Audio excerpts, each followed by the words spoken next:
Pasok ang Pilipinas sa world's top destination for diving ng isang international magazine. Patunay lang ito na paborito pa ring puntahan ng mga turista ang mga tourist spots sa bansa. Para sa detalye, may report si Fred Monteza.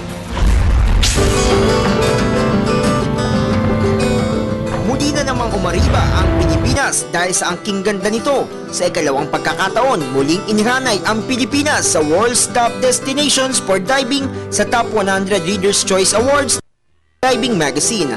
Ang naturang pagkilala ay base sa opinyon ng libo-libong divers mula sa iba't ibang panig ng mundo. Ang Pilipinas na bahagi ng Pacific at Indian Ocean region ay tinaguriang Best Value of Diving Dollar ng nasabing magazine, na totoo naman dahil sulit ang gagastusin pag nasilayan ang angking yaman ng karagatan ng Pilipinas.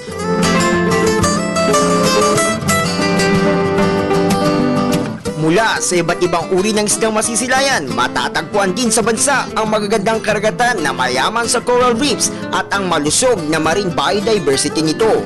Pumangalawa naman ang Pinas sa Best Macro category, habang pang-apat sa Best Underwater Photography at pumangatlo naman sa Best Overall Diving category, na sumunod sa bansang Palau at Indonesia.